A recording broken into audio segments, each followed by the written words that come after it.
Let's talk now about what to do with the dollar, especially for teenagers and for kids. This is really important because this is one of the best places to start when you're like 15 years old, mid-teens. This is a great place, what to do with the dollar. Now here's the tendency on attitude, because attitude determines so much of our lives. What difference does it make if a child has $1 when you ask what should he do with it? It's only a child and it's only $1. But see, here's where it all begins. Your financial journey begins with what you do with the first $1. That's where it begins.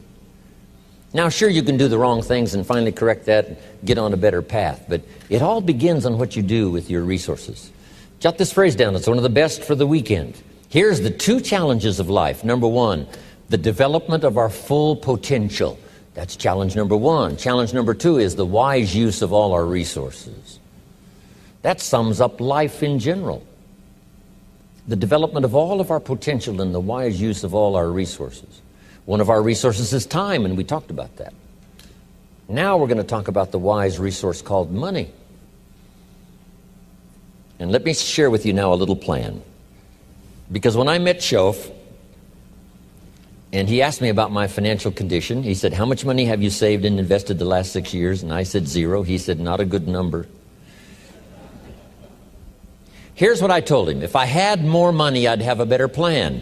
Now jot this down, because here's what he said. If you had a better plan, you would have more money. Next key phrase, it's not the amount that counts, it's the plan that counts. So let's start with something now as seemingly as small as $1. What should you do with it? Here's what we teach, teenagers especially. You should never spend more than 70 cents. Never spend more than 70 cents of each dollar you earn, or each dollar that comes your way, by gift or by labor. Now you've got to have some plan what to do with your dollar. I've developed this little plan simply for suggestion, and then you've got to do the rest to revise it and do whatever you want to with it. But here's what I teach.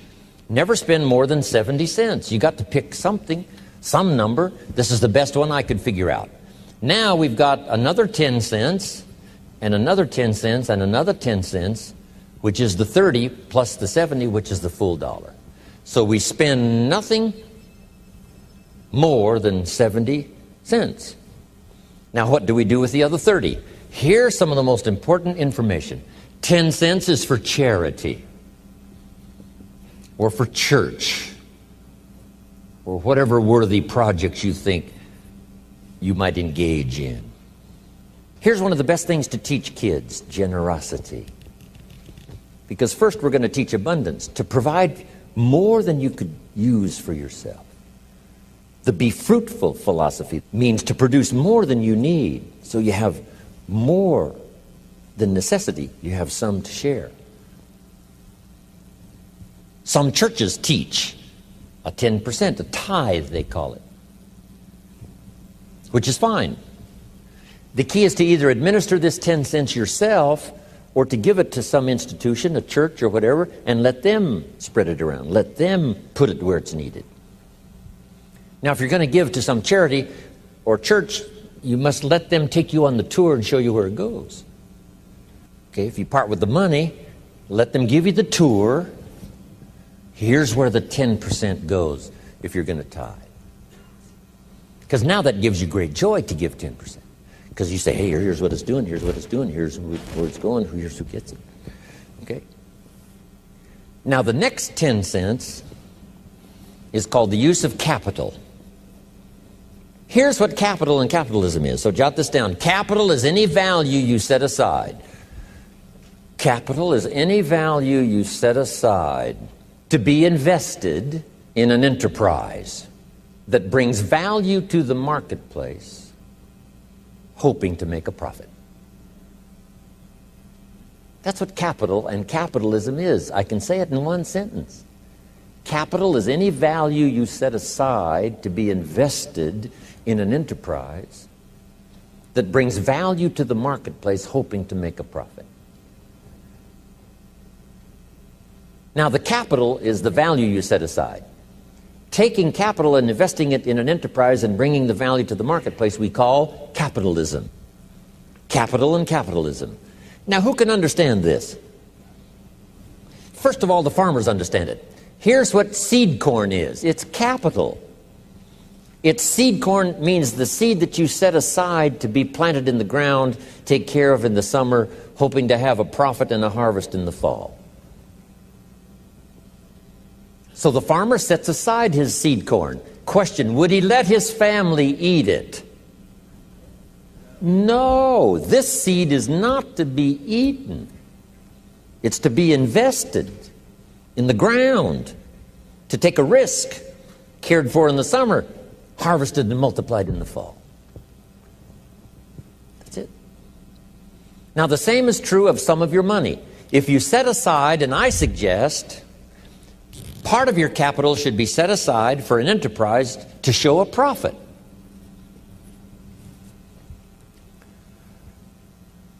And we can teach kids the early fundamentals of capitalism.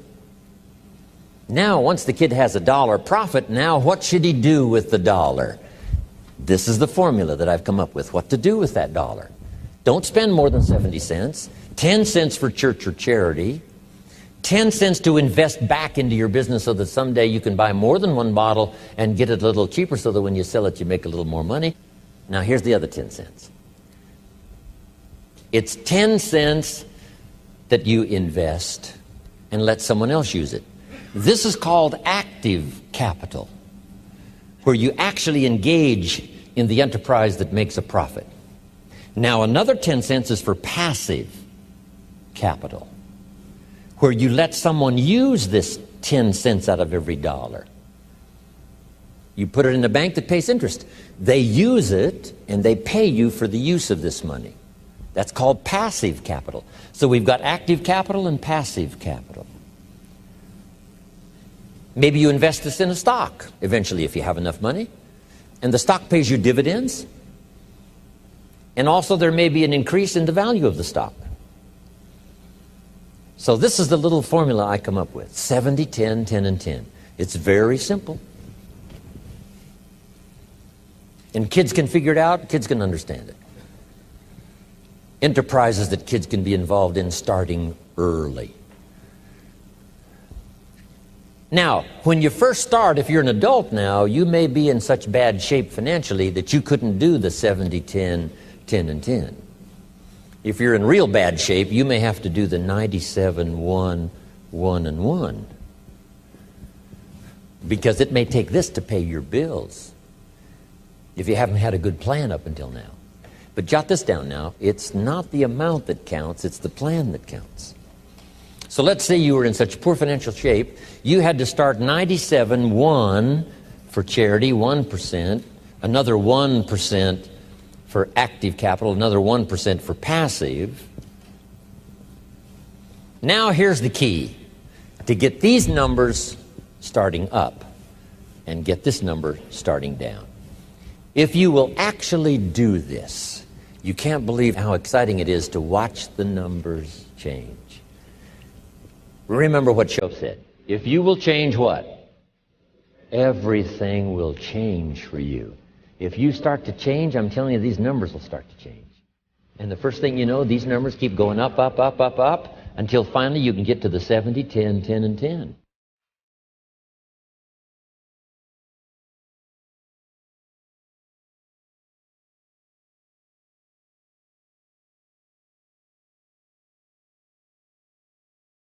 When I was 25 years old, my mentor, Mr. Shoaff, said, "Show me your current financial plan for the future." And of course, I didn't have one. He said, well, this would be a good time to lay out a good financial plan for the future, what to do with your money. And I came up finally with the 70, 10, 10, and 10. Don't spend more than 70% of your income. 10% for church or charity. 10 cents active capital, buy and sell, see if you can make a profit. And 10% for passive capital, let somebody else use your money. Pay you interest, dividends, stock increase, whatever. It's a pretty good plan, 70, 10, 10, and 10. A lady in Mexico the other day said, "I heard your plan 10 years ago. I followed it." She said, "I'm now a millionaire." I own 2 different properties because you also said don't buy the second car until you've bought the second house. It's not cars that make you rich. It's real estate that makes you rich. She said, I'm now about to buy the 3rd house, so I'm now giving myself the luxury of buying the 3rd car. Simple little ideas. And she said, I followed the 70, 10, 10, and 10, taught it to other people.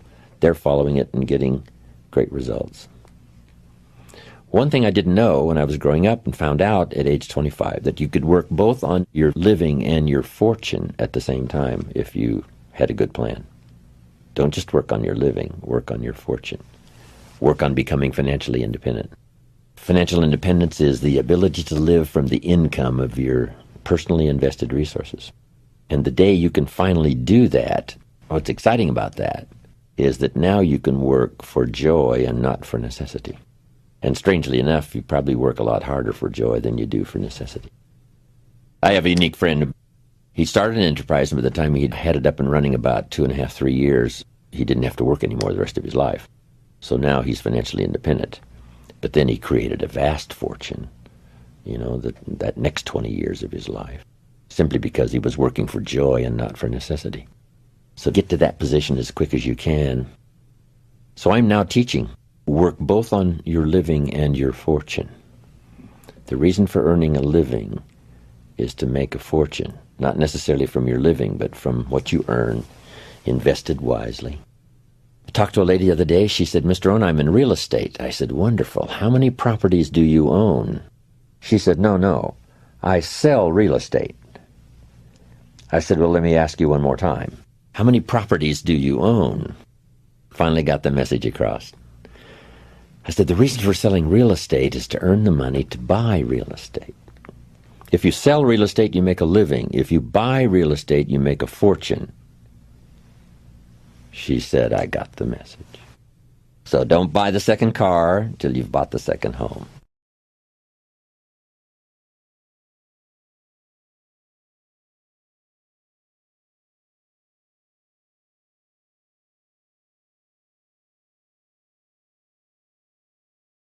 Time is precious.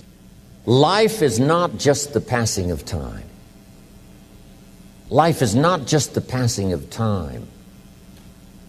Life is a collection of experiences, their frequency and their intensity. Life is not just watching the clock tick away. Life is a collection of experiences, their intensity, their frequency. When my friend Mark died at age 44, someone says, that's young to die. But what if he lived 4 lifetimes in one? It might not be too young. Whatever the span of your life turns out to be, here's what you want to fill it up with: experiences and the intensity of those experiences. But now let's talk about the management of time. Now, jot this down: approaches to the management of time.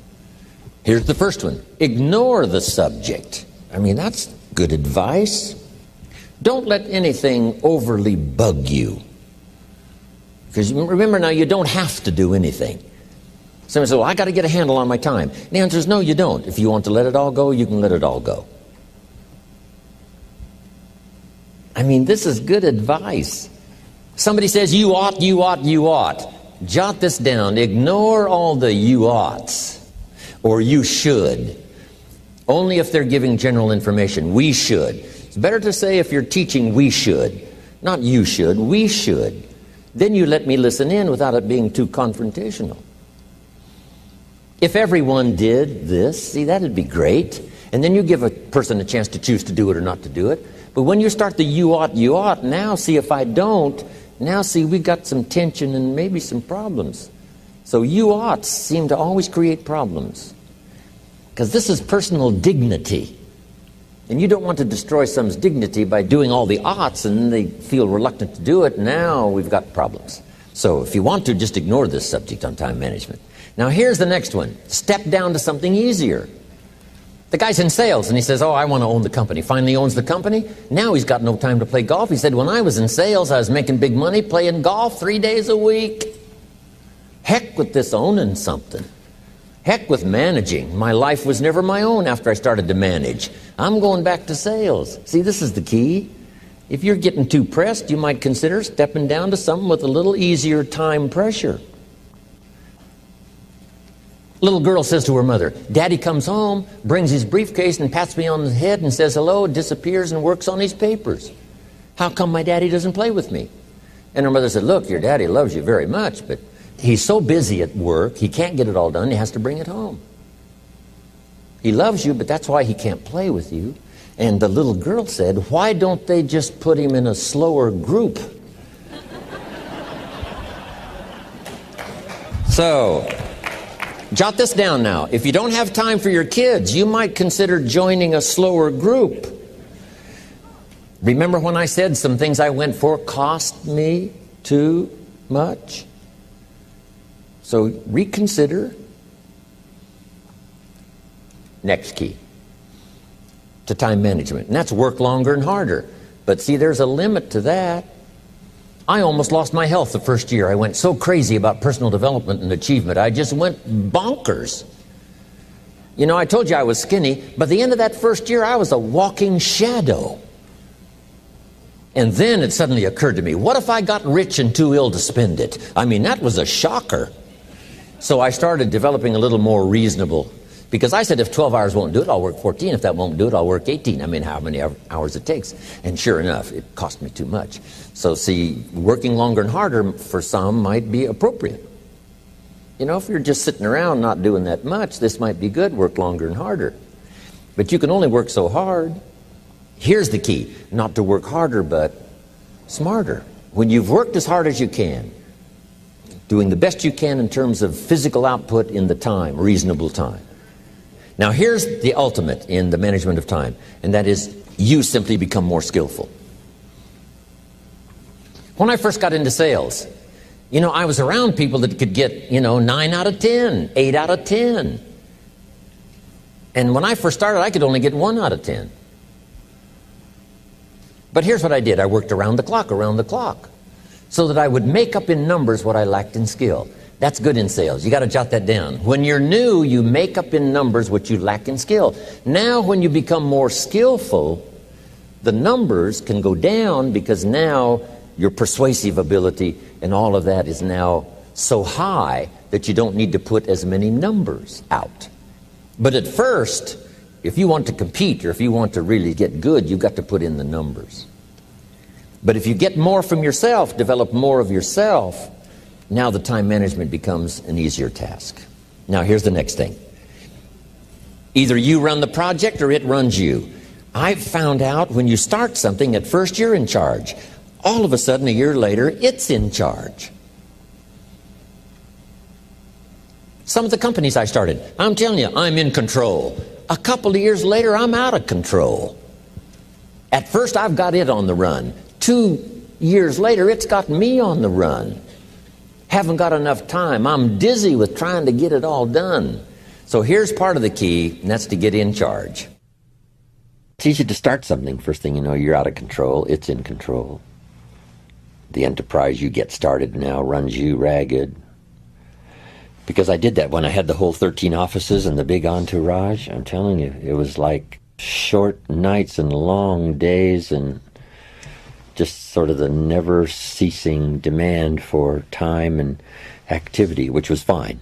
At that time in my life, it was fine, and created a lot of good results and laid some good foundation for a lot of future careers that came from those unique times. There's a pretty long list of people who were inspired by it and educated by it and participated in that program I had going. But then I rechanged the format to sort of rearrange my own life personally, which has paid off for me. Now I have a heavy workload, but if you finally get to the place where you have most everything done for you, I still farm in Idaho, but I'm what's known as a gentleman farmer. A gentleman farmer gives orders and other people do the work. It's different than being a farmer doing the work yourself. I know that because I was raised in the farm country where I still have my farm, but now I have the luxury of participants who look after my agriculture, look after my home building. My daughter looks after all of my accounts and my residences and my real estate, and I have good partners in business.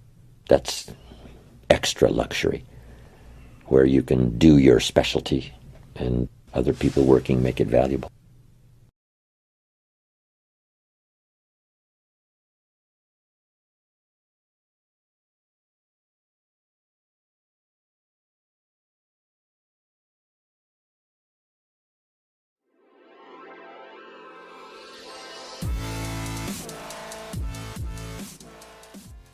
While emotions provide the fuel that launches your journey of life change, it's your philosophy of life that provides the foundation of that journey. Jim Rohn had to make several philosophical changes himself when he began to walk a new road at age 25. These same philosophies can also make a big difference in your life. Now I want to pass it along to you, some of the philosophies that changed my life forever. Here's the first one. Profits are better than wages. Once I understood that, I got rich. Profits are better than wages. Nobody taught me that in high school. I went to college for a year and a half and never heard it. I'm 25 and broke. I'm not destitute. I'm broke. Too much month at the end of the money is broke. And I finally hear this philosophy. Profits are better than wages. Now here's the phrase that goes with it. Wages make you a living, which is fine. Profits make you a fortune, which is super fine. And you can live both fine and super fine. You've now got the mechanism and the ways and means to do that. Profits are better than wages. Guess what? I taught this in Moscow when I was teaching capitalism. You know, the communists had it all wrong. They taught that capitalism was, a big company that oppresses its workers. I mean, it was absolutely ridiculous. They had mentally lost it when they came up with this ridiculous philosophy. Communism taught capital belongs to the state, not the people. And we taught all these years what? Capital belongs in the hands of the people, not the state. That's why, of course, kids should pay taxes, because they can be capitalists, and all capitalists should pay taxes. And it doesn't take much to start an enterprise that makes a profit. I teach kids how to have two bicycles, one to ride and one to rent. I mean, how long does it take? How long does it take to make a profit? I mean, you're on your way. So profits are better. Is capitalism better than communism? Communism said people are too dumb and stupid to know what to do with capital. So you must take capital away from all the dumb, stupid people and give it to the all-wise, all-knowing state. And let the state run everything. I mean, that was communism. And they devastated every country they touched. I've been to East Germany. It's taking $1 trillion just to clean up East Germany. They've already spent $500 billion. They got $500 billion more to go. I mean, every country they touched, and I've been in all of them, they devastated them all with their devastating philosophy. We teach capital belongs in the hands of the people. That's where the ingenuity is to bring goods and services to the marketplace. But once I understood this now, it was so incredible. Profits are better than wages. Now, when I first was recruited,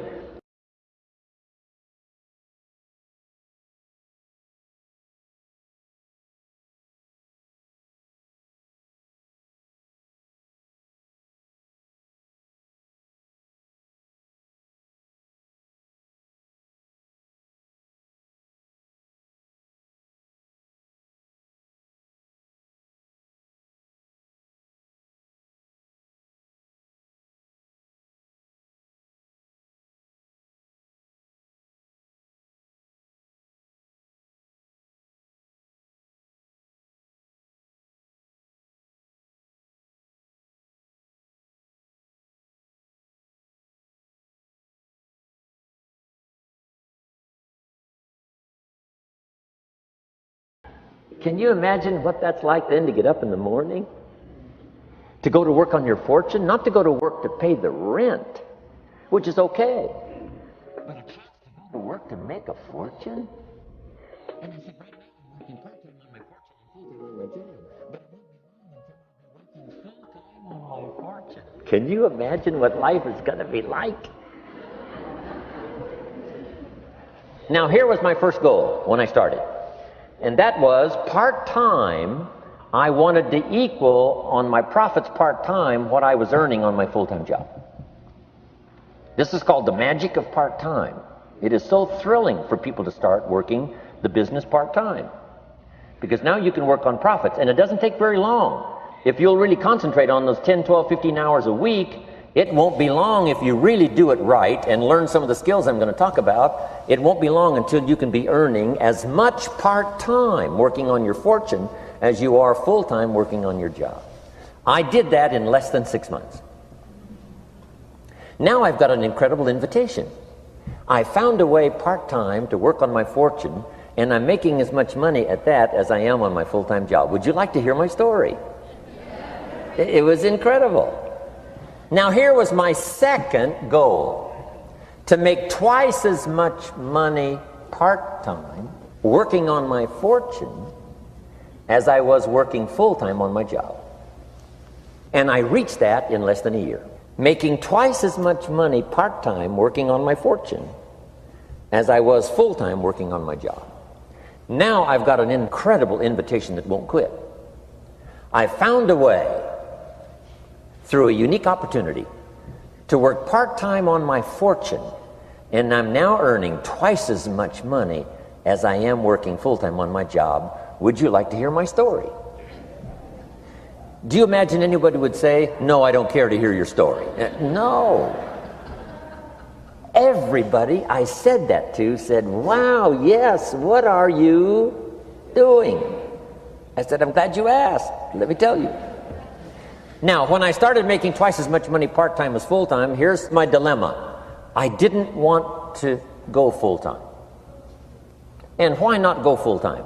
And the reason was because I didn't want to give up my electrifying story. Right? It was so powerful, nobody could resist the invitation to at least take a look. I didn't want to give it up. And I hung on for I don't know how long until it was, almost insane. And then finally, reluctantly, I gave up my full-time job. But now you can imagine the thrill and excitement of going to work full-time on my fortune. It was incredible.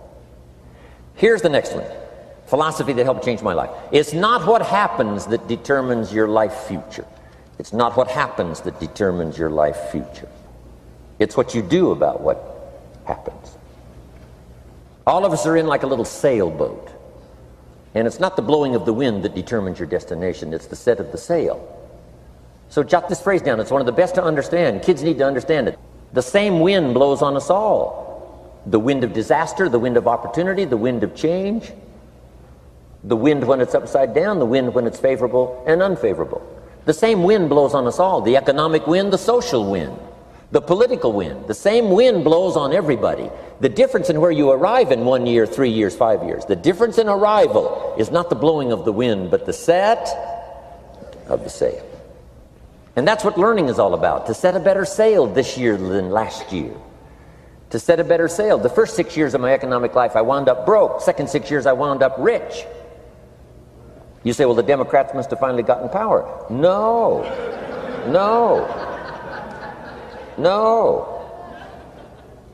It was not a political change. Here's what changed the second 6 years of my economic life. It was my philosophy that changed. The set of the sail of better thinking, correcting the errors of the past and picking up new disciplines for the future. That's all I had to do at the end of the first 6. Correct the errors of the past and then pick up some new disciplines for the future. And my total life changed. The second 6 years was totally different than the first 6 of my working life. And guess who can do that? Anybody. Now you can keep on the same path for the next couple of years as you have the past 2. But if you wish to, and maybe everything's okay for you and you don't need to, but if you need to make some changes, I'm telling you can start doing it today so that the next 2 years will be drastically different than the last 2. And anybody who wishes to do that can. And you can do it between ages 40 and 43. You can do it between ages 13 and 15. You can do it between ages 60 and 62. Any 2 years, any 5 years that you wish to drastically change from the previous 5, you can do it. If you wish to. Now, this isn't written. This is not a law. Here's what it's called, opportunity. But if you don't know you can change, if you don't know you can drastically change your income, change your future, change your health, change your marriage, change everything. If you don't know that, some people then go year after year after year after year not making much change simply because they didn't get to the class. They never read the book. They never went to the seminar. They never made the discovery.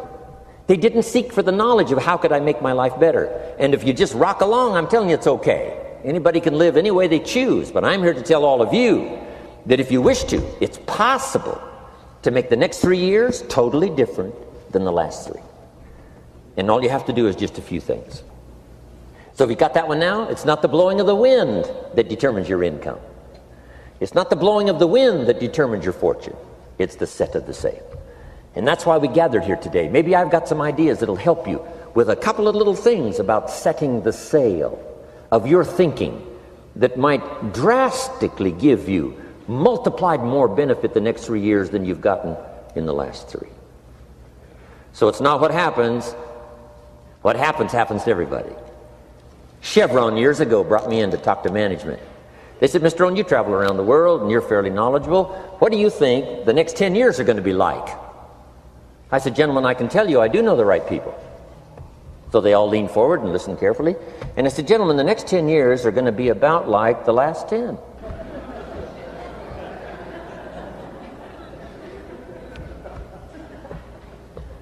The next season after fall is... I promise you that's not going to change. After day comes night. I promise you that's not going to change. Here's how the last 6,000 years reads. If you want to make a note of Jim Rohn's vision of history the last 6,000 years, here's how it reads. Opportunity mixed with difficulty. It's going to read like that, looks like, for the next 6,000 years. Opportunity mixed with difficulty. Now, sometimes there seems to be more opportunity than difficulty, and then sometimes there seems to be more difficulty than opportunity, but the mix isn't going to change.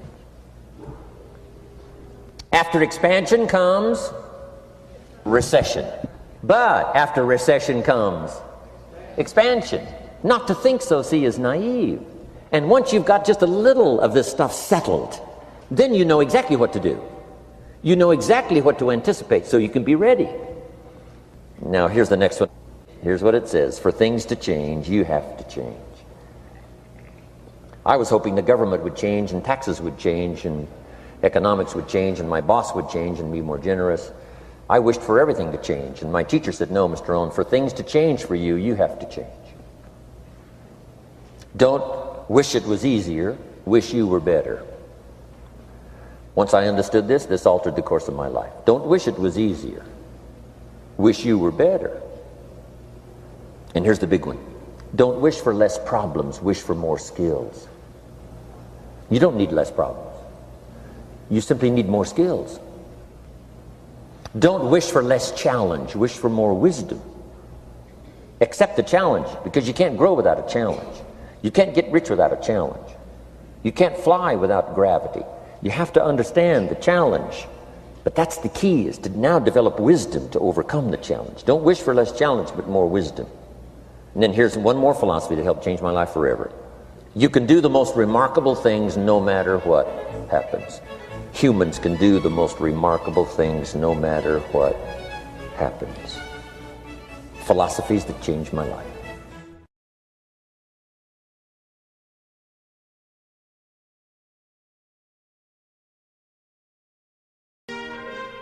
Okay, let's talk now of financial independence. Let me first give you my definition of financial independence. Number one, the ability to live from the income of your personal resources. This should be every person who lives in a free country, especially a capitalistic country. This should be everyone's goal, to someday be able to live from the income of your personal resources. Now, how many resources you need, right, depends on how you want to live. But if you wish to live modestly, it doesn't take all that many resources over a fairly brief period of time to have enough resources to live modestly. If you wish to live more lavishly, of course, you need to accumulate more resources. But that's my view of financial independence, so that you can live from the income of your resources. Now, here's what else that does. Now you can choose the work you do. Now you can choose to work or not work. Now you can work not because you have to, but because you want to. When we talk to kids about financial independence, we say, do what you have to as quick as you can so you can do what you want to as long as you can. Next key phrase. Economics is major. Everybody should major in economics, because it's such a vital part of your life. A paycheck is so vital because, first of all, it provides for you and the family's survival. Second, it provides for the opportunity of success. Some people feel we shouldn't spend that much time talking about money, but we really should. Someone says, well, you know, money is the root of all evil. Not true. Here's what it really says. The love of money is the root of all evil. And I'm sure everyone here has dispensed with the idea of falling in love with money, because that serves no purpose. Here's what's noble, what money can do. The projects it can support. The relief from debt it can create. Building a financial wall around your family nothing can get through. So economics is major. The key, of course, is what you do with it.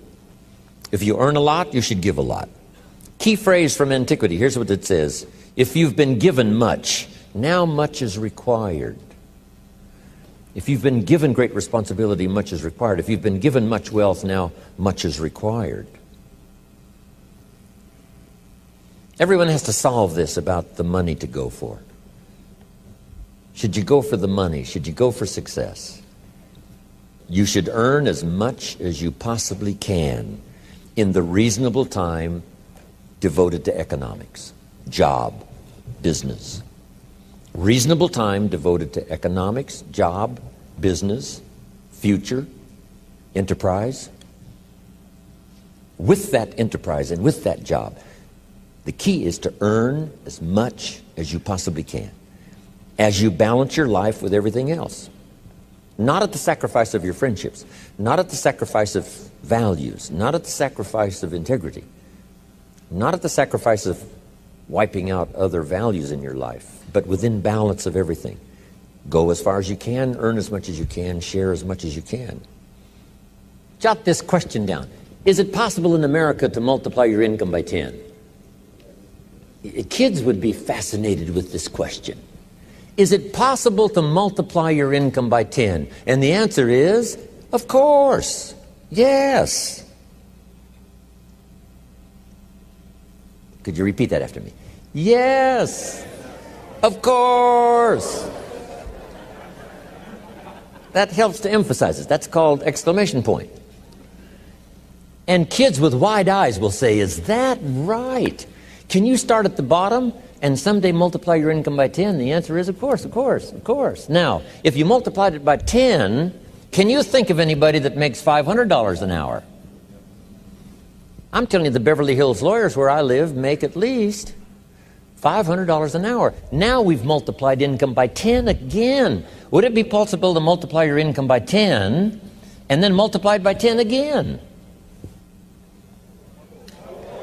Now, see, that's a little weak. I'm trying to make you believers. To those that believe, here's what Scripture says. All things are possible. There isn't anything that's impossible. The most incredible things are possible to believers. Not hopers. Not hopers. Believers. Wow. $500 an hour. Would it be possible to multiply your income by 10 again? Of course. $5,000 an hour? What do you suppose I get paid? I'm telling you, it's possible to multiply your income by 10 and then by 10 and then by 10. I lecture with Norman Schwarzkopf, the old general. Guess what he gets paid for his speech? $65,000 for 1 hour. 65,000, not 5,000, right? 65,000. I had lunch with Colin Powell, and I was on that speaking panel for one of those multi-speaker seminars. And I think he got paid like $70,000. It's a fun lunch with somebody that gets paid $75,000 for an hour. Unbelievable. Now, the person that's on up here, right, like Bill Gates and, who knows who else here, that makes $68 million in 1 year. We say, well, is that legitimate to pay someone $68 million in 1 year? And the answer is, of course. If they helped the company make $1 billion last year, would the company pay them $68 million? And the answer is yes, it's chicken feed. It ain't that much. Key phrase to jot down: everything is relative. Everything is relative. What might seem like a lot now, I'm telling you, some time from now for you won't seem that much. You say, wow, I was a small thinker back then, thinking, $4,000 a month was a lot of money. $8,000 a month was really something. I remember those days when $8,000 a month was unbelievable. And then $15,000 a month. Wow, I couldn't believe it. How about $20,000 a month? Incomprehensible. And I flew on by that. How about $30,000 a month? I flew on by that. Unbelievable. How about 50? How about $80,000 a month? I remember when I went right on by. It was incredible.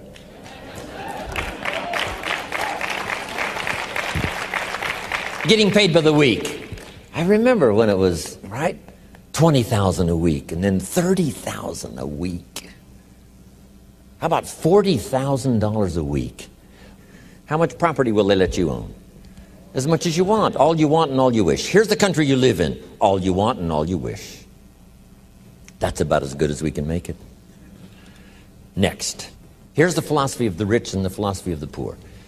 First, the philosophy of the poor. Poor people, now this is not demeaning now, this is simply people of modest means. People of modest means tend to spend their money and invest what's left. If they have anything left over, they might save it or invest it. That's the philosophy, the poor philosophy. To spend your money, save what's left. Here's the philosophy of the rich. To invest your money and spend what's left. It's the same money. It's just a different attitude and a different philosophy. Either spend your money, save what's left, or invest your money, spend what's left. Now here certainly is the better philosophy. To invest your money and spend what's left.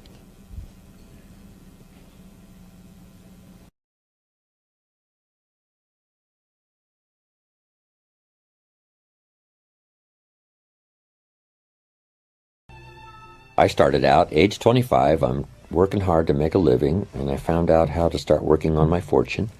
That might not be for everyone. But you can turn part of your present income, if you think I've got to stick with a job for 30 years and retire, if that's your mindset and you want to do that, fine. But now you must wisely use the resources from that income to make a profit, even if you let other people use the money and pay you interest and dividends. If at least you do that, whether you buy and sell or not. But who couldn't? If you worked on a job for 40 years, why couldn't you buy a piece of property and sell it for more than you paid for it? Why couldn't you buy a home, sell it for more than you paid for it? Why couldn't you buy a piece of property that needs repair, find somebody to repair it and sell it for more than you paid for it? Why couldn't you do that over the next 40 years, as well as work on the job and punch the clock and do your duty and retire as a faithful employee? Why not work both on your fortune and your living? Why not? If the least you did was to take part of what you've earned as a living and let someone else use it and pay you for the use, if you did that over 40 years, you would easily be financially independent, not from your job, but from your investments. Then if you can find other ways, because it's stimulating. Who was it said? Was it Eisenhower? Someone said, find a piece of property and leave it better than you found it. Just something. Claude Olney, who put together a program called Where There's a Will, There's an A, became highly successful as an infomercial. He came to my seminars years and years ago before he put that program together, and he said, I've got an idea. What do you think? I said, it's a winner. Sure enough, made him millions. He made money on every car he bought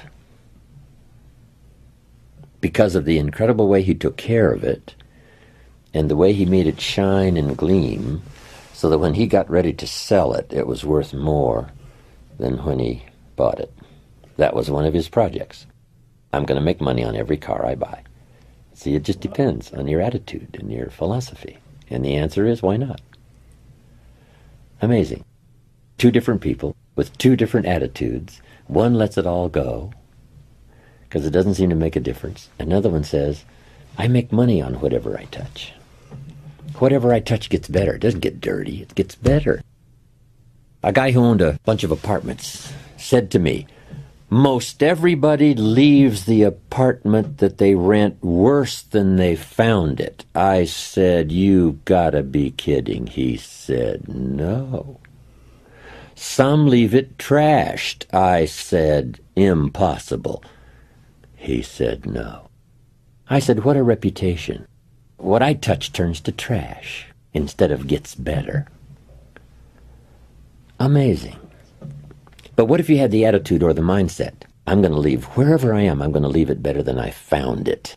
Not just what it did for the world, because it's a better place if you do that, but what it did for your psyche. Whatever I touch gets cleaner, and it gets better, and it gets painted, and it gets restored. Even if I walk away, you say, well, somebody else is going to enjoy it all. That's not the key. So be it. The key is, my philosophy is, I leave everything better than I found it.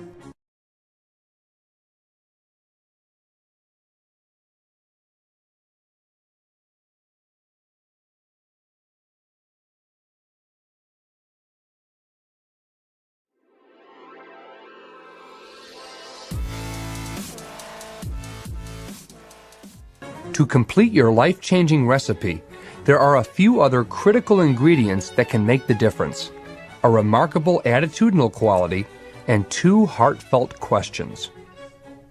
I think one is curiosity, wanting to know. And of course that starts early, but it's a good thing to keep going all of your life, to be curious about what's happening, curious about human beings, curious about the setup, curious about human behavior, be curious about yourself, to be curious about government, politics, society, banking, money, Army, Navy, taxes, what makes things work, what makes a city work, what makes a government work. I remember years ago someone mentioned Russia might conquer China. I said, if you conquer China, what the heck would you do with it? Trying to comprehend how the world works, trying to comprehend how... I remember going to Manhattan for the first time. I was so awestruck. This huge city, and one thing came to my mind was, how does this city work? How does everything get in? How does everything get out? And how does everybody get fed? And when you have a salad, the lettuce is fresh. And I thought, how does this happen? It's a miracle how the city works. It's a miracle how the country works. How does an economy work, right? So that it stays on a steady course. And it's amazing. But if you keep that kind of curiosity going, and then simply be curious about your relationships with other people, yourself sitting at the conference table, be curious about how you could get into the inner circle where they talk about incredible things that affect, business, commerce, society, and the world. And I think that's probably number one, is curiosity. I think probably what served Tony Robbins, who attended my seminars all those years ago, the attitude was an incredible, insatiable appetite for learning. And I think if you got that, that's it. That's part of curiosity. You just want to know. So reading the books was no problem. Going to the library was no problem. Going to class and taking notes was no problem. Then I think the third one was to immediately start putting some of it into action. Not to wait till you know it all, but to do what you know and let the rest be unfolded and revealed. The illustration is, on a foggy night, if you can only see 100 feet, if you walk that 100 feet, now you can see another 100 feet. Take it a bit at a time. But for those components that really start someone on the road to success, I think that's it. Curiosity, appetite for learning, and willingness to put it all into activity right away. Then probably willingness to take constructive criticism, not put down, but criticism. It's okay But here's another way to consider. If you just added this, I'm telling you, it'd make you twice as powerful. Somebody says, wow, I'll consider that. So there's unique ways to say it, and then there's, the blundering ways to say it. But if you can get people to give them credit for what they're already doing, add a few more things, a bit of refinement, that's it. People willing to accept that kind of constructive analysis of how they're doing. Those are some good components. I asked two good questions, I think, that are really vital, especially for mature people. Number one, what's got you turned on? Question number two, what's got you turned off? Two excellent questions. Food for thought. Years ago, shortly after I met Earl Schoaf, I finally found out what had me turned off, and I got that cured. And I got enough reasons to get turned on. And from that day until this, no one has ever said to me, when are you going to get going? When are you going to get off the couch? When are you going to get started? I've never heard that since I was 25 years old. Once the fires were lit for me, they've never gone out. I've gone through my challenges from rich to broke and back to rich, and I've been through it all. But I've never had someone say, you got to get up from here and you got to get going. Never. And I don't really know how to teach it, and I really don't know how to explain it. All I know is if it ever happens, it's one of the great experiences of a lifetime. Get enough reasons to turn you on. And then just keep adding some more so that you never lack for emotional or physical vitality and spiritual strength to just keep going, to make your life as good as you can, go as far as you can, earn as much as you can, share as much as you can, be as much as you can to the people you love and care about, live as well as you can. If you once develop that thirst and the zest. But it's interesting. What's got you turned off and what's got you turned on? See if you can't cut loose from the stuff that's got you turned off. Maybe it's negative attitude. Maybe it's poor thinking. Maybe it's doomsday thinking.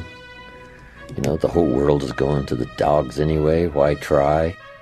A good sermon or lyrics of a song, conversation with somebody of value might help you turn that kind of attitude around. Like, it's never going to happen for me. Why not? Can a boy 8, 9 years old buy a bottle of soap for $2 and sell it for $3? And say, yes, he probably could. Say, then that means everyone has an answer. Doesn't matter who it is. Everyone can. Not everyone will, but everyone can. And there's no reason why you can't.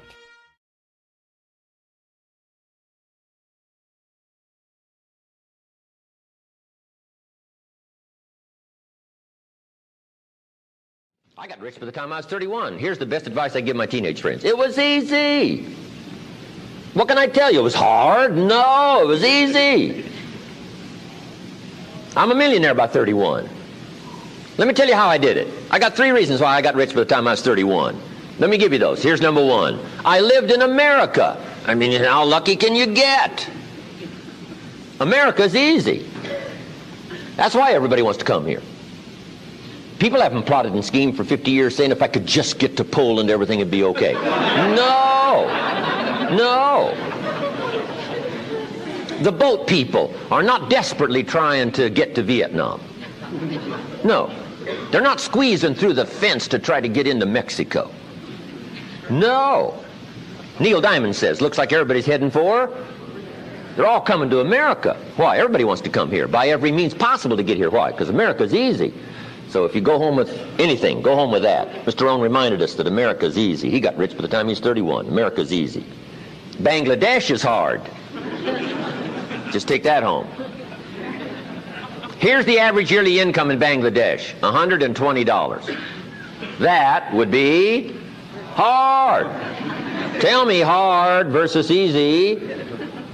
So America's easy. Cambodia would be hard. The Khmer Rouge killed 2 million Cambodians to make communism work. That's hard. America is easy. India would be hard. They got their challenges these days. Tough. America's easy. China would be really hard. Underline really and make a study. It's hard. America's easy. And now in about 90 days you can have that memorized. Johnny, that's all you need. I got rich by the time I was 31. I lived in America. America's easy. Now here's number 2. I found an opportunity. That's all you got to do in America, search for an opportunity. Take the first one, right, try it. If that isn't it leads to another. One door closes, another door opens. This is what's exciting about America. It's full of opportunity. A chance to try, and then what? Try again, and then what? Try again, never run out of opportunity to try. See if you can't better your life and your health and your future and your bank account and your income. Make your fortune here. I lived in America, number 1, found an opportunity, number 3. Number 2, here's number 3. I found a teacher. What a grand and glorious, unique thing that was for me at that time in my life. I found a teacher willing to teach me.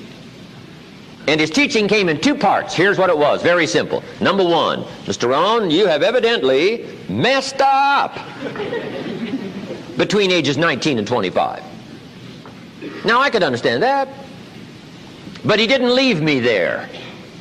He said, now here's the answers on how to change it all, the next 6 years, so that the next 6 years won't be like the last 6. What an incredible teacher. Taught me how to have a whole brand new 6 years. First 6, what? I messed up. Second 6, what? I got it right. Second 6 years, I became a millionaire. During that second 6 years, the government was about the same. I'm telling you. Interest rates were about what? The same. The pay scale was about what? The same. Lord knows my negative relatives were the same. Circumstances were about the same. The economy was about the same. The unions and their philosophy was about the same. What was going on around me was about the same. Then how come I got rich that second 6 years? I was not the same. I changed.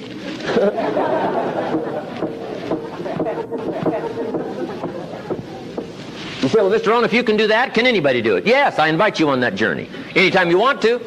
You can stay the same so that the next 6 years will be like the last 6. Take a look at the last 6 years. And I'm telling you, the next 6 years of your life is going to be like the last 6.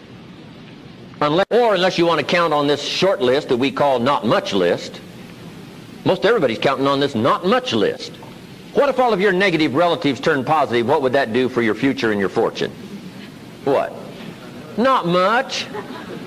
Not much. What if prices came down a little? What will that do for your future?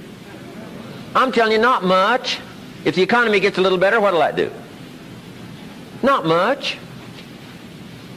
Now that the Democrats are in power, what's that going to do for your future? Not much. We could get a good debate going here. If the Republicans would have stayed in power, what would that have done?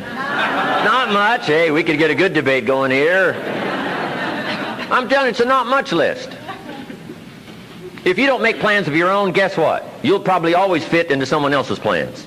Guess what someone else may have planned for you?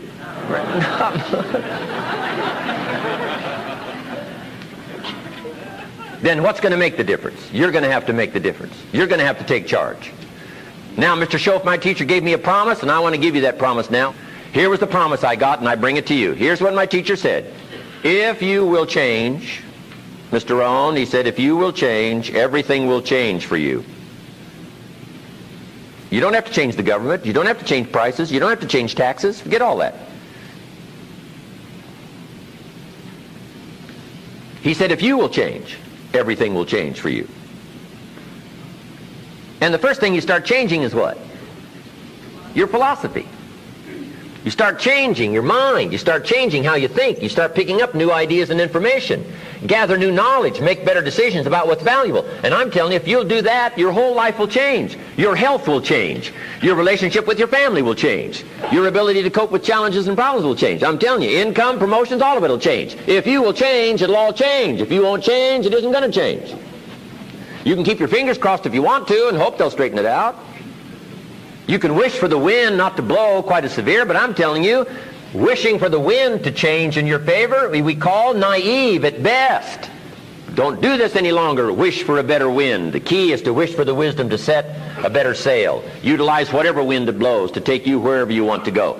That is the philosophy I picked up at age 25, and it revolutionized my whole life. And here's what I found. I found it was easy. I got rich by the time I was 31, and it was easy. Now here's my definition of easy. Got to jot this down. My definition of easy, meaning something I could do. I figure if it's something you can do, it's easy. Now here's a parenthesis. Parenthesis, I worked hard at it. I found something I could do which was easy, but I worked hard at it. I got up early and stayed up late, worked hard that 6 years. But what I did was easy, meaning it was something I could do. You say, well, Mr. Rohn, if it was so easy, how come everybody else around you during that 6 years, how come they didn't get rich? Here's why.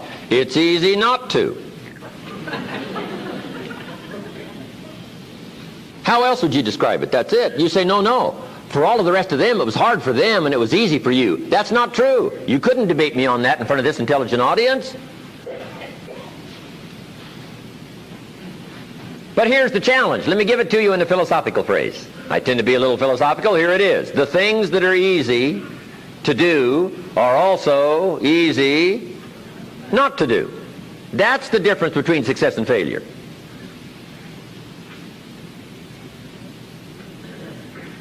So you've got the choice here today of one of two easies. Easy to or what? Easy not to. I can give you in one sentence how I got rich by the time I was 31. Here it is in one sentence. I did not neglect to do the easy things I could do every day for 6 years. Underline. I did not neglect. That's the key. I found something easy I could do that led to fortune, and I did not neglect to do it. Major reason for not having everything you want in America. Major reason for not having more of what you want in America. More health, more money, more power, more influence, more everything. Major reason why you don't get it. Simple answer. Neglect. Neglect. And here's the problem with neglect. It starts as an infection. And if you don't take care of it, it becomes a disease. And here's what else is the problem. One neglect leads to another.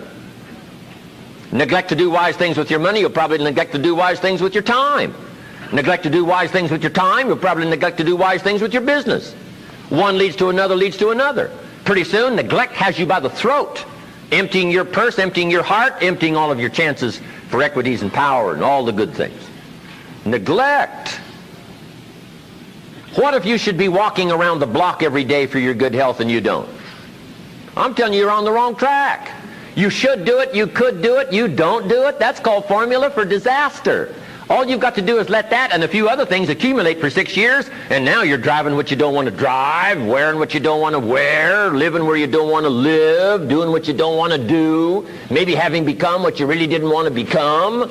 I'm telling you, that's it. Just neglect along, drift along, and it's got you by the throat. It'll take all your values, leave you with just a little bit of dust in a summer wind, and it'll soon be gone. I hope I said that well. That's it. It's where I found myself at age 25 until my teacher came along and said, Mr. Rohn, up till now you've messed up. Let's see if we can't clean that up, change it all. I did. Changed my life. Not just the money, all the rest of the values that came pouring in when I understood that it was me. It was me. So take the easy approach. This stuff's easy to figure out. Getting rich is easy. I teach it to teenagers. How to be rich by 40. 35, if you're extra bright, this stuff is not difficult.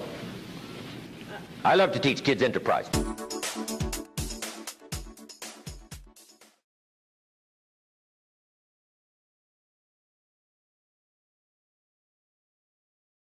Now, there's a Bible story that teaches the law of averages. It's an interesting story called the parable of the sower. The parable of the sower, the story of the sower. And if you haven't read it for a while, it's an interesting, very interesting story to read. It's a great illustration of the law of averages, the parable of the sower. The sower in the ancient days was the guy that planted the crops. They called him the sower, right? They got the ground ready. I don't know just how they all got it all ready, right? But they got the ground ready. And this guy called the sower was the planter of the crops. And he would take a bag of seed, walk across the field, and he would, right, sow the seed and plant the crops. They called him the sower. Now, the story of the sower is a typical story of life and people and results and what you can expect, right? And then you let the obvious be your best teacher. Now, when you read the story of the sower, you'll come up with some interesting points. First, the sower was a wise man. And when you read the whole story, you'll come to the conclusion the sower was a wise man, which is a high advantage. Right? You don't want to send a dummy out to plant. Right? We will all starve come fall. Next point of the story was the sower had excellent seed. Excellent seed. Story says he had the best. He didn't settle for something cheap and second best. Third point of the story, he was highly ambitious. And when you read the whole story, you'll come to the conclusion this man was ambitious, which is an admirable quality. Ambition.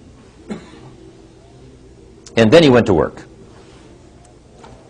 Guy says, oh, I knew there was a hitch in there somewhere. That's where it is, probably, right? The guy goes to work. Now, the story with the sower, with the excellent seed, highly ambitious, opportunity all around him, he has the capacity, he's got the seed, everything's ready, and he starts out to sow, to get some results. Now, it's an interesting story about what happened to him. It's a typical story of life, but it's fascinating. Here's what it says. He starts out to sow the seed early in the morning, but the first part of the seed that he sows falls by the wayside, and the birds get it.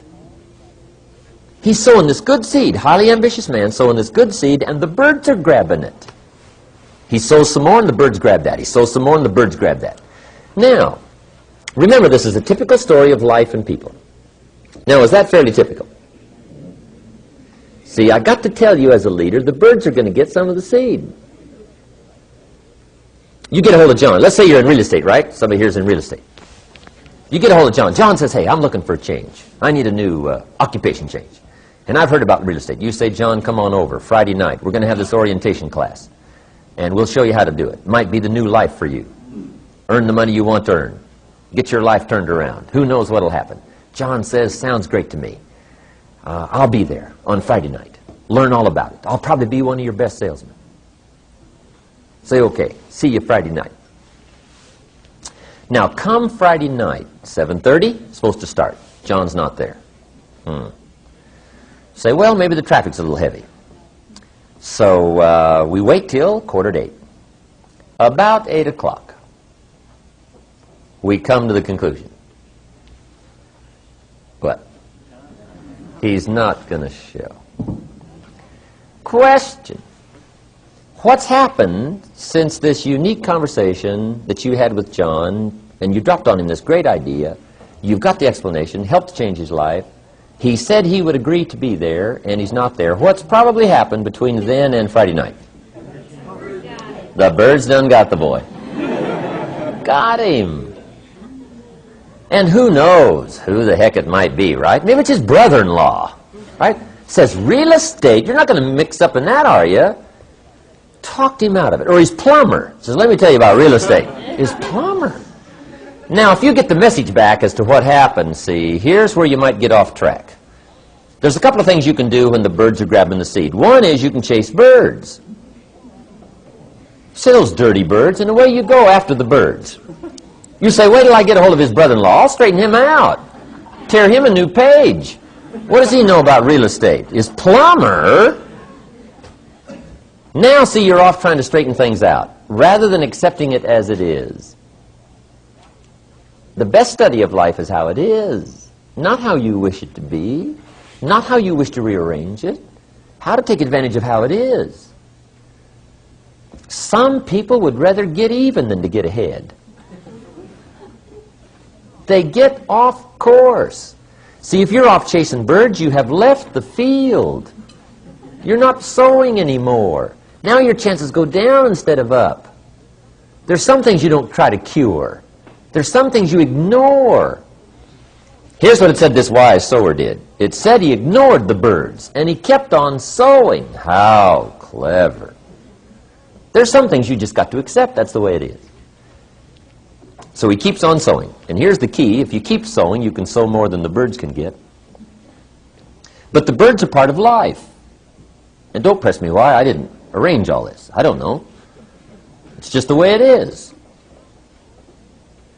So he keeps on sowing. Now the story says this sower keeps on sowing. Now the seed falls on shallow ground, rocky ground, where the soil is shallow. And it says the little plant starts to grow. This time, the birds didn't get it. But the first hot day, these little plants wither and die. Now that's kind of disappointing, isn't it? But see, that's bound to happen. This time you recruit John. John says, I'll be one of your best. He doesn't show up at the third meeting. You say, where's John? Say, I don't know. Somebody said, boo. And he...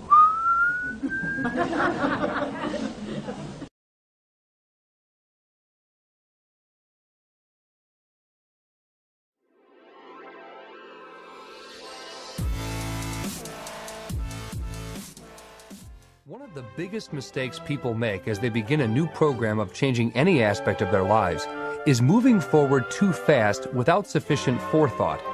It's similar to trying to drive to a destination by getting in your car and speeding away with no map to guide you. If you're not careful, you'll end up nowhere fast. In the next 2 sessions, Jim wants to make sure that you don't make this critical mistake. Ultimately, if we want to change our lives for the better, we must give careful consideration to all of our values and assure their preservation as we pursue our goals. In other words, we must consciously make a life, not just a living. Jim Rohn learned this critical lesson firsthand. Some things I went for in the beginning, I was so ambitious. Once I met Mr. Schoaf, found some new ideas that were life-changing. Profits are better than wages. It helped me become wealthy. Work harder on yourself than you do on your job. I'd never heard of that before. Success is something you attract by becoming an attractive person. It's not something you pursue. Wow. Those things really revolutionized my life. And I got so excited about now becoming successful. I knew then I was going to become wealthy and successful. But I think I was a bit overambitious. Some things I went for in the beginning cost me too much. If I'd have known what it was going to cost, I wouldn't have paid. But sometimes you just don't know till after. You think, oh, this is it, this is it. Sure enough, when you finally acquire it or reach that position, you look back and say, wow, I spent too much time, too much money. I let go some values that really are important to me that I forgot about or misjudged what it was going to cost. So I think we always have to look into the future and say, what do I want and what's that going to cost? There's 2 great words of antiquity everybody should learn. Here they are. One's positive and one's negative. And we studied a bit about that yesterday. Positive, negative. Here's the positive word from antiquity. Behold. That's the positive word. Behold the possibilities. Behold the opportunity. Behold the future and give it design. Behold and look at the chances you've got. Behold, spring has come. Behold, the day has arrived and the sun is shining and the shadows are fleeing away. Behold, the next person you can meet might be your friend for life. Behold, the next person might be a colleague forever. Behold, that's the positive word, behold. Now, here's the negative word, beware. And now I want to give you a sentence to jot down that's very valuable. Here's what it is. Beware of what you become in pursuit of what you want. Beware.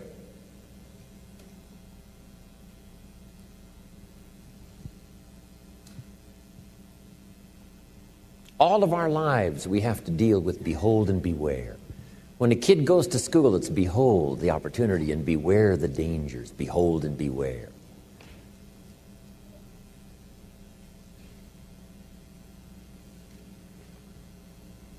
So beware of what you become, pursuing what you want.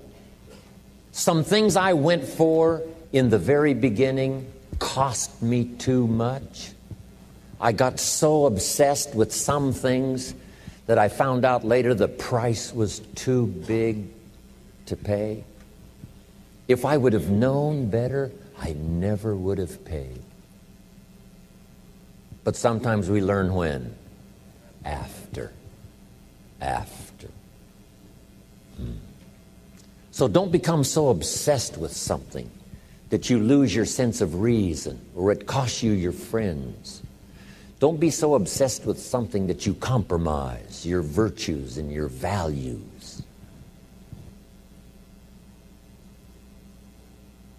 The story says Judas got the money. You say, well, that's a success story. No. It's true, 30 pieces of silver was a sizable sum of money, but it was not a success story. His name was Judas. Doesn't that ring a bell?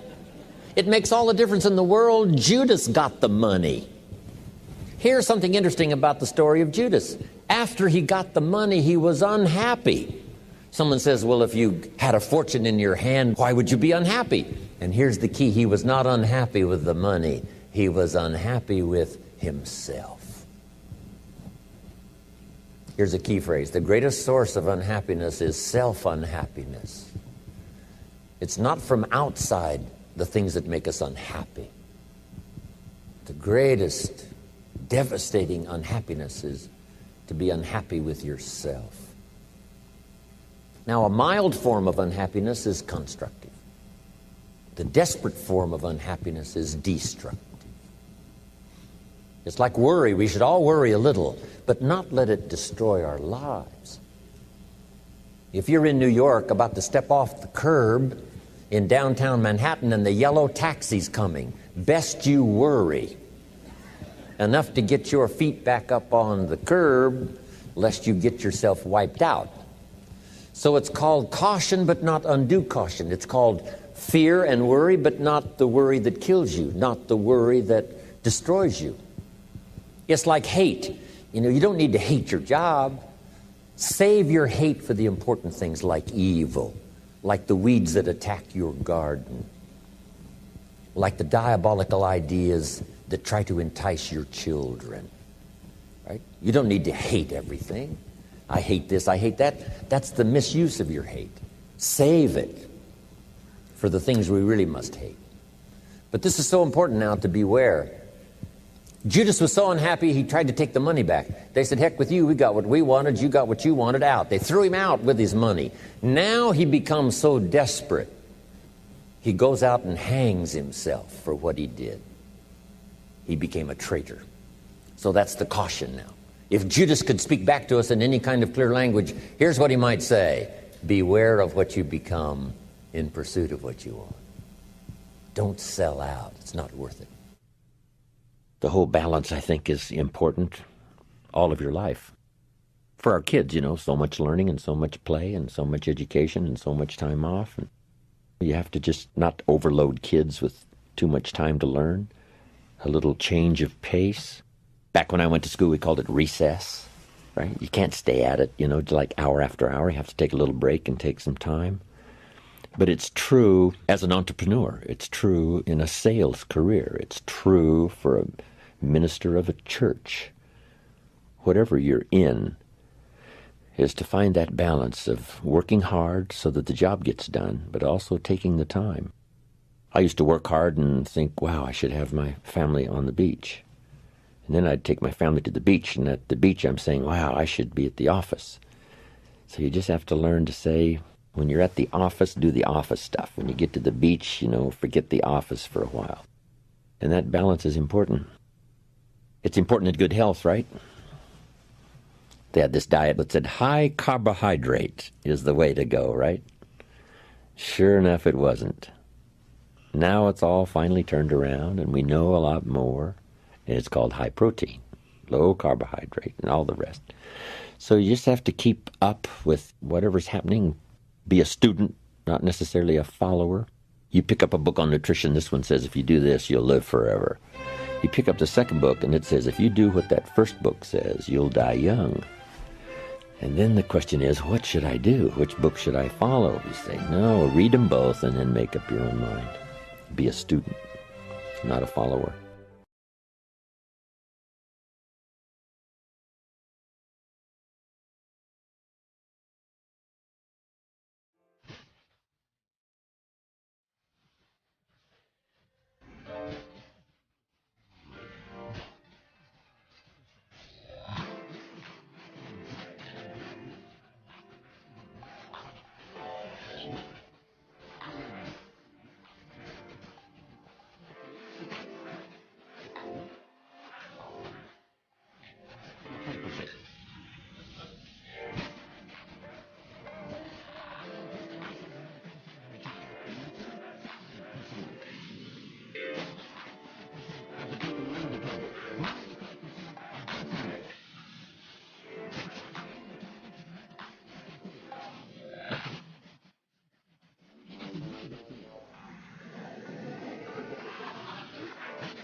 Cardiovascular problems alone in America create over 1,000 funerals a day. And 70% of it is neglect. I'm asking you not to hope they're going to fix this out here next year so that you'll be healthier. I'm asking you to pick up some new disciplines so that you will be healthier. Drive yourself to do it. Book by book, entry by entry. It's all available for you.